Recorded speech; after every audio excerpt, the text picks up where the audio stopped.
The government must realize it's hopelessly out of step with sensible drug policy. Legalization would take the market out of the hands of criminals. A man smoking cannabis. Photograph Brandon MarshallRex In 2001, Portugal decriminalised all drugs. Last month the Norwegian parliament made clear its intentions to follow this lead.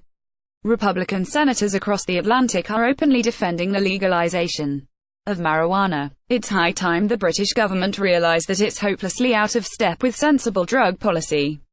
Decriminalisation ends criminal penalties for possessing small amounts of a drug for personal use, but all other aspects of the drug market remain illegal. For Norwegian advocates of harm reduction, this might seem like a big step forward. They are probably right. Prison is a rehab, and a criminal record is a hammer blow to an exuser's career prospects. By contrast, decriminalisation makes it easier for problematic users to seek treatment, which leads to decreased use among vulnerable groups.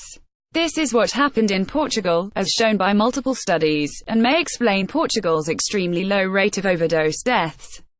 Portugal's decriminalisation has also reduced the number of HIV-positive people addicted to drugs. This is a huge win for public health. Decriminalisation was not the only option on the table for Norway, however. As Sven Stensland, deputy chairman of the Norwegian Parliamentary Health Committee, put it, "It is important to emphasize that we do not legalize cannabis and other drugs, but we decriminalize. That's a shame. Norway would be better off if politicians opted for legalization. Decriminalisation is not a panacea. Street dealers face no competition from regulated alternatives, and there is a risk that supply to the black market will at best remain unchanged."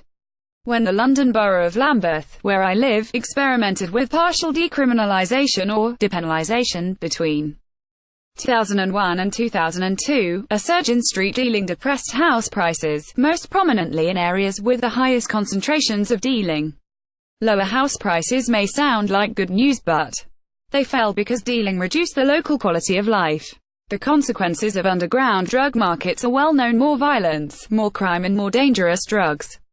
Commentators such as Peter Hitchens wrongly believe that these issues are the result of British police not fighting the war on drugs harshly enough, especially for cannabis. It's true that our prohibition is lenient in comparison with some parts of the US. But I imagine most of the 11,970 people in prison for drug offenses in 2016 would have raised their eyebrows at the suggestion that we operate under de facto decriminalisation.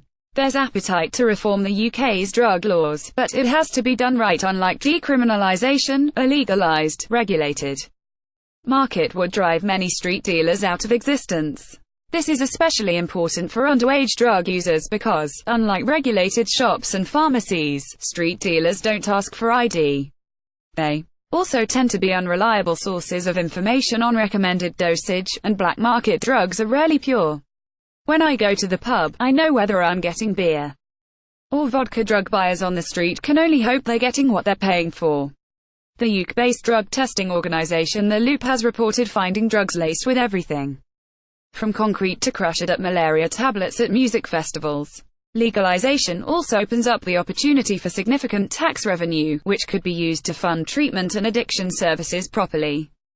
Recent estimates have suggested that a legal UK cannabis market alone could be worth nearly £7 billion a year, raising £1.05 billion in tax.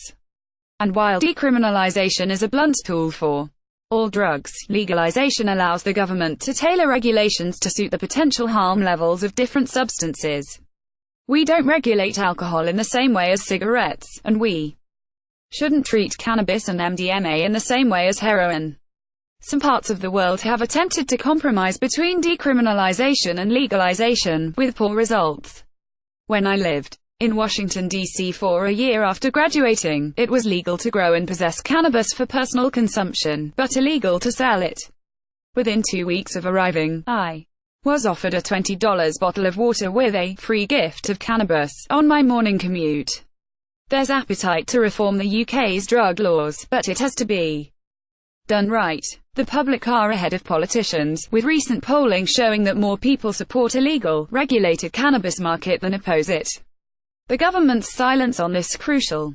issue is deafening. A few British politicians from across the spectrum, such as Paul Flynn, Nick Clegg and Crispin Blunt, agree with the public.